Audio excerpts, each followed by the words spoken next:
Okay, my Australian friends and everyone else, you've probably seen this everywhere. We're talking about Brookie Bake House and her cookbook scandal, right? So if you aren't Australian and have no idea who Brooke is, you might be Australian and also have no idea who she is. She's a super viral baker and small business, right? She has a popular Day in the Life series where she talks about her experiences at work, and she doesn't really have a video on her platforms under 1 million views. So she's doing pretty well. She's getting those views. So Brooke came out with her own cookbook last October. And to date, right, it's sold over 100,000 copies. That's a lot. Bake with Brookie, and ranked in over 4.6 million in sales. That's insane. That's insane. Not everyone loved it though, with some other bakers claiming they recognized some of her recipes. Now this is Nagi or Naji, or recipe_tin on Instagram. This is what recipe_tin had to say over on Instagram. They say, when you see your recipes in a $4 million book, and this is the book on the front here, is by Penguin, which is a huge publisher, right? I have made allegations against Penguin Australia that the bestseller Bake with Brookie by Brooke Bellamy contains plagiarized recipes, including 2 of mine, caramel slice and baklava, as well as recipes by other authors. I invite you to review comparisons on my recipes in question. To me, the similarities are so specific and detailed that calling these a coincidence feels disingenuous. There are also recipes from other authors, including from a very well-known beloved cookbook author, where all the similarities are so extensive, dismissing it as coincidence would be absurd, in my opinion. Out of respect for and at the request of authors, I cannot share further details at this time. Penguin have denied the allegations, stating via their lawyers that our client respectfully rejects your client's allegations and confirms that the recipes in Bake with Brookie were written by Brooke Bellamy. I've written to both Brooke Bellamy and Penguin in a personal capacity. No responses from either.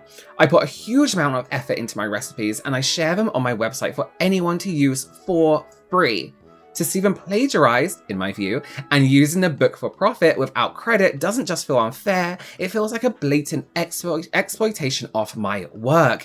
And because the income from my website helps fund my food bank RecipeTin meals, this isn't just legally questionable, I find it ethically indefensible. Oh, that's bad. That's bad. Penguin, you are a top tier publisher. Yeah, right. Entrusted with protecting original work and upholding the integrity of the publishing industry. That you have continued to sell the book after I brought this to your attention back on the 4th of December 2024 is disgraceful, and your lack of accountability is profoundly disappointing. Brooke Bellamy, I didn't have to be like this. Had you asked, I would have given permission, and knowing me, proudly promoted your book on launch. It cost nothing to credit. Firstly, I think this is a super classy response. It's not too in your face, like, I'm gonna sue you and I'm gonna make sure you're I don't know, it's addressing them politely. It's not too in your face, like, but you can really tell how much she cares about what she does, even just from this statement alone. Before we have a look at some of these recipes and compare them, the majority of us might be thinking like, it's a recipe, especially me as someone who can't cook. There's only so many ways to bake a cake. And although that's totally true, right? You can't just run off and try and copyright croissants or a Victoria sponge, you know what I mean? Where copyright actually comes into play is how a recipe is written, the order that you use the ingredients in, and your writing or your method. Okay, let's have a look at these stolen recipes. Okay, so we have 2 here. Okay, so on the left we have the RecipeTin Eats, which is the Instagram account, and on the other side we have Bake with Brookie, the cookbook, right? 40 sheets of phyllo pastry. Is that different things? 500 grams, 1 tablespoon. Oh God, me trying to read these ingredients of walnuts. It's pretty much the same, apart from the butter and the cinnamon is switched around. And it says for the syrup, a cup of 200 grams of white caster sugar, which is the same on the other side, 2 tablespoons of lemon juice, 158 milligrams of milliliters of water. I don't know measurements. And 170 grams of pure honey. Okay, so that's a recipe, right? Surely, I mean, things like honey and the amount of walnuts kind of is like quite personal. But let's look at the description between a RecipeTin Eats and Bake with Brookie. So RecipeTin Eats, one that has been copied, says place nuts place nuts and cinnamon in a food processor, pulse 15 times or until fine crumbs. Don't let it turn into powder. On the other side, we have Bake with Brookie. Place the walnuts and cinnamon in a food processor and pulse into a fine crumb, but not a powder. Preheat the oven. Cut the baklava into 4 long strips, then cut diagonally to make diamonds. This is exactly the same, apart from Bake with Brookie has got shapes at the end. The baking time is the same. Bake with Brookie has changed words like lower to reduce and taken out like clumps of words to like shorten the sentences, but it all still makes sense. It's all still the same thing. And if we have a look at these caramel slices, oh, they look so good. Oh my God. It's all the same. It's literally all the same when it comes to the ingredients. Again, like smaller words have been taken out. So RecipeTin Eats. Lower oven to 160 degrees. Baked with Brookie says, reduce the oven temperature to 160 degrees. It's the same, but it's almost like she's taken it and put it into like ChatGPT and been like, can you change this so it sounds slightly different? Like this, for example, when bubbles appear, add condensed milk, whisk consistently for 5 minutes. Bake with Brookie says, once bubbles start to appear, whisk vigorously for 1 minute, then pour into base, before removing from the heat and pouring over the base. It's the same thing, but sometimes Bake with Brookie is added in more like simple instructions, like remove it from the heat. Like you're not going to, you know. It's a super obvious case of her just stealing these recipes, in my opinion, and changing a couple of words, changing a couple of sentences. They're very, very similar.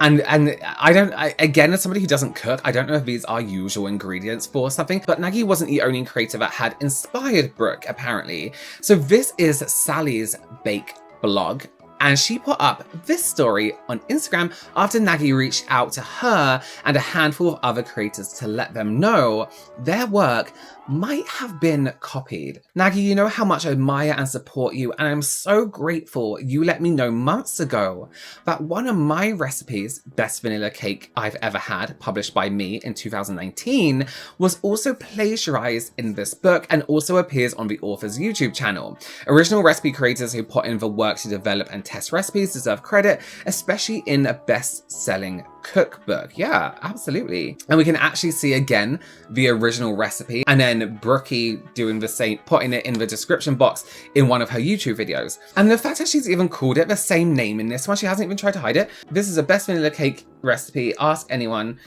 And then the best fluffy vanilla cake recipe. And this is just called Best Vanilla Cake. If we look at something right here, 1 second, where is it? So on the original recipe, Sally, our author, the person who came up with the recipe, says 1 tablespoon of pure vanilla extract. And in brackets, she's put, yes, a tablespoon, exclamation mark. And Brooke here, Brookie, hasn't even tried to hide it. 1 tablespoon of vanilla extract. Guess what she's put next to it, in brackets? Yes, a tablespoon. Listen, if you were just looking at it thinking, isn't that a cake? Isn't that what cake does? Isn't that how cakes are made? But that gives it away. Yes, a tablespoon. That's a key indicator that she's definitely copied it. You could always argue that her recipes were just similar, but this is the main bit of proof, right, that the internet have focused on. And rightly so. It's a very obvious factor here. So far, my thoughts are this, right? I feel like it's kind of difficult to prove that you came up with a recipe yourself. People have been making food for years and years and years and years and years. And we're talking millions, right? Ever since cavemen times.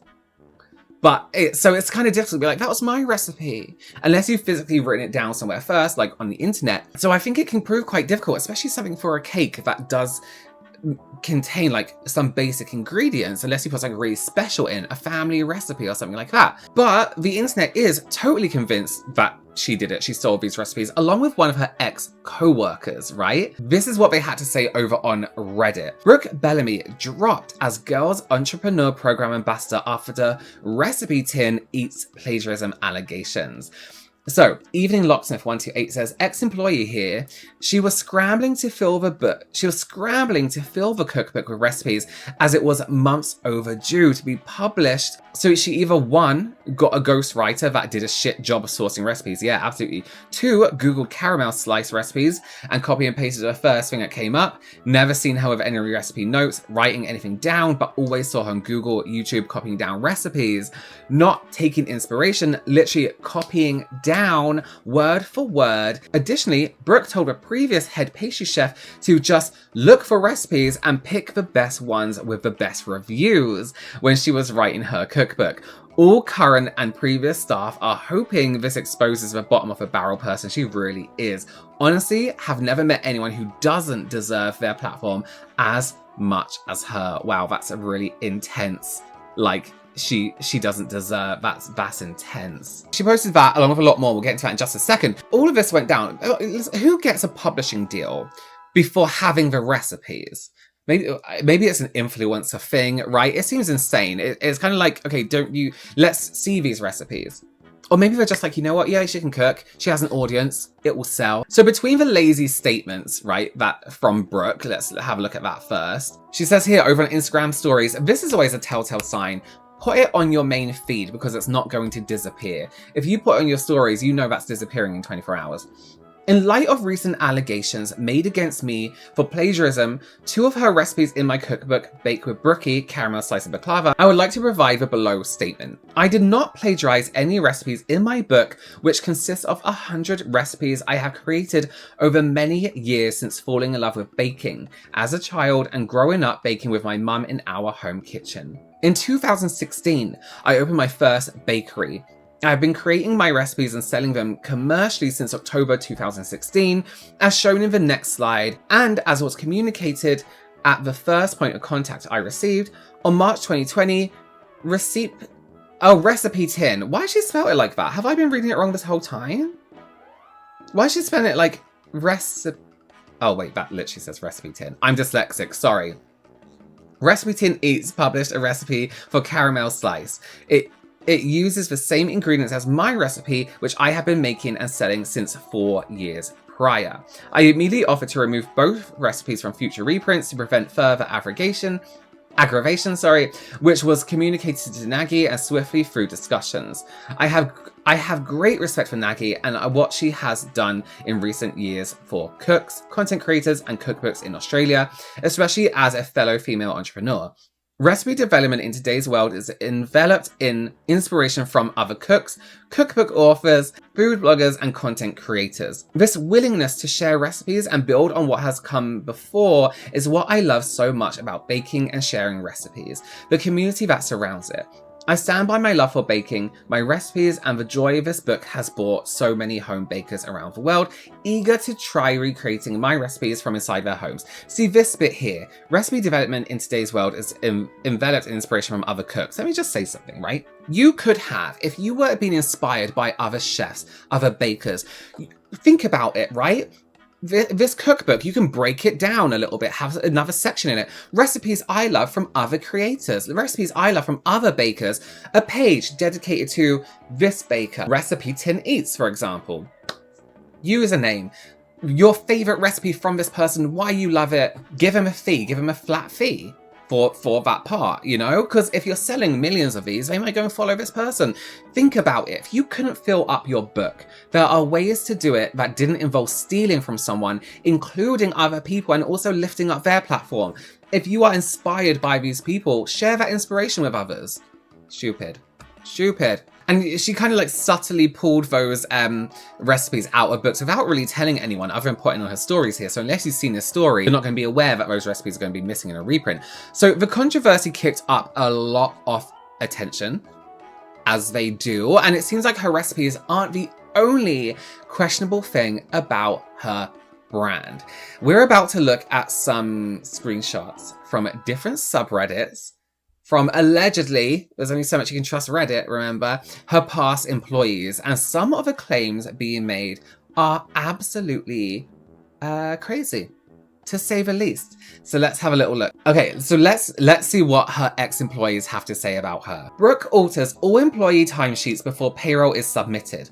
I don't mean adjusting them from 8:59 to 9 a.m. I mean changing timesheets to say you've had a break on your 3-hour shift, even if you haven't, reducing work hours. She's disingenuous. 80% of her content is fake. She doesn't work all these days and hours. She rolls into whatever venue she chooses for the day, comes into the mid-activity, i.e. baking, packing orders, setting up store, takes a little video and then leaves for the rest of the day. Her and her husband bought an $100,000 machine for their production kitchen, bragged about how much money they spent on it, and then proceeded to slash all casual employees' hours by 80% as they need to make up for the cost of the machine. So this individual says the pay was good, but it didn't make up for the fact they didn't run the kitchen very well. We barely ever washed the cookie trays, as we never got given time to do what?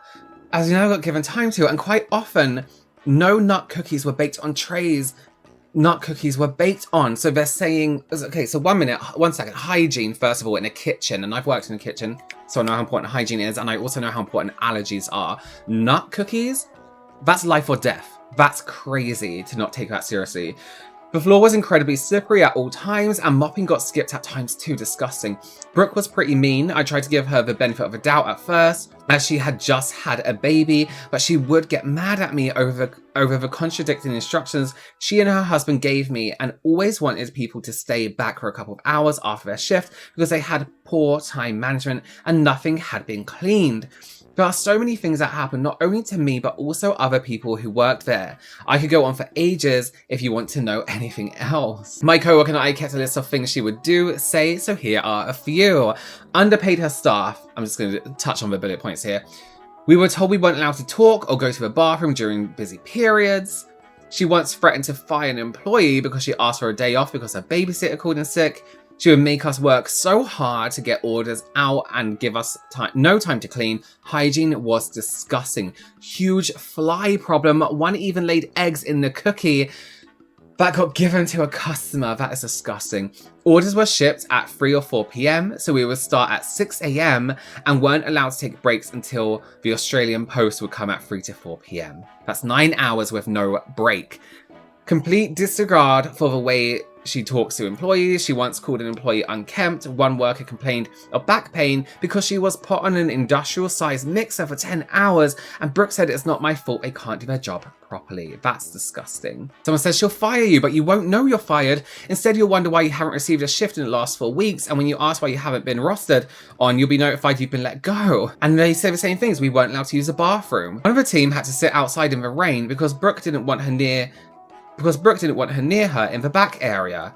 What? Nobody wants to be in her videos, but she forces us to. I hate that. I always see people in retail settings.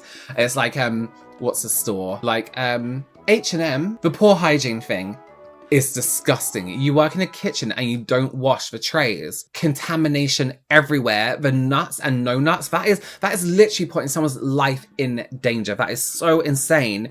Just so you can get some cookies out. Not being able to use a bathroom, overtime not being paid. This is insane. I believe, like, it's difficult to say about the recipes. Actually, no, it's not. Is it really, though? Is it really, when she was like, we all take inspiration from each other? Oh my God, there's a fly in here again. It's hard to say about the recipes, but she did say in her, like, lazy statement, she was like, you know what? We all take inspiration from each other. So how far have you taken that inspiration? Please get out. Please leave. Please leave. Now, anyone who cooks or bakes in general, let me know, can you steal a recipe from someone, or can they just be so similar that it looks like plagiarism? Because I don't quite know. I don't know how that works. Let me know down below. As always, thank you for watching. Consider subscribing, and I'll see you in the next one. Bye.